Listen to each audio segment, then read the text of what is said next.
दादी कहानी सुनाए, दादी कहानी सुनाए। अच्छा कहानी सुनना है। अच्छा सब मेरे पास आ जाओ। एक अच्छी सी कहानी सुनाती हूँ। मियाँ करमदीन बुज़ुर्ग आदमी थे और तवील अरसे से चौधरी नवाज़ के अस्तबल में मुलाजिम थे। अस्तबल क्या होता है, कोई बताएगा? अस्तबल जहाँ जानवरों को रखा जाता है, घोड़े गायें भैंसे सब वहाँ पे रहते हैं, उसको क्या कहते हैं? अस्तबल। जहाँ जानवरों की रखवाली, उनके खाने पीने और सफाई सुथराई का बेहद ख्याल रखते थे।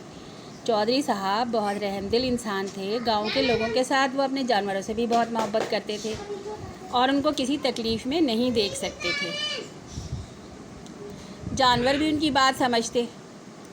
एक दिन करमदीन ने आकर चौधरी साहब को बताया कि उनकी पसंदीदा गाय भूरी चारा नहीं खा रही है। चौधरी साहब परेशान हो गए। फ़ौरन हकीम साहब को बुलाया और खुद देर तक भूरी को चारा खिलाने की कोशिश करते रहे, मगर उसने चारे की तरफ देखा भी नहीं। हकीम साहब आए, उन्होंने भूरी का मुआयना किया और बताया ठीक है, बिल्कुल, ना जाने क्या वजह है। हकीम साहब ने करमदीन से पूछा, तुम तो जानवरों का ख्याल रखते हो, आज कोई और तो जानवरों पर मुकर्रर नहीं था? करमदीन ने कहा, जी हाँ हकीम साहब, आप बिल्कुल ठीक कह रहे हैं। आज मुझे जानवरों का चारा लेने मंडी जाना था। मैंने दूसरे मुलाजिम मुराद से जानवरों का ख्याल रखने को कहा था।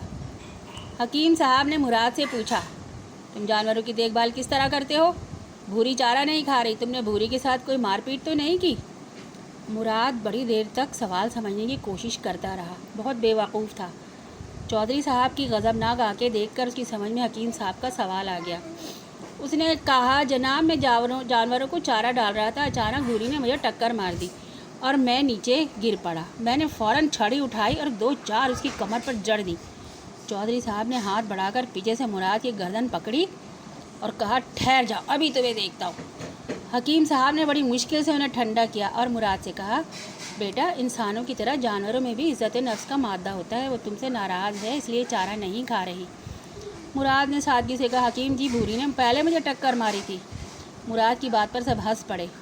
हकीम साहब ने मुस्कुराते हुए कहा, बेवकूफ़ इंसान, जानवर चूँकि बेज़ुबान होते हैं तो वह खुशी या प्यार में टक्कर मारते या लिपटते हैं। भूरी ने तुम्हें हल्की सी टक्कर मारी, तो अगर ये गुस्से में होती तो ऐसी टक्कर मारते कि तुम उठ भी नहीं सकते थे।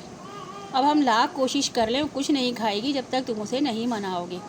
मुराद बेहद शर्मिंदा था। उसने चौधरी साहब से माजरत की और भूरी को प्यार करने लगा। भूरी ने अचानक गर्दन घुमाई और मुराद उछलकर पीछे हटा और सब हंस पड़े। भूरी ने चारा खाना शुरू कर दिया। अब बताओ ज़रा, क्या सबक मिला बच्चों तुम्हें? बताओ, क्या सबक मिला?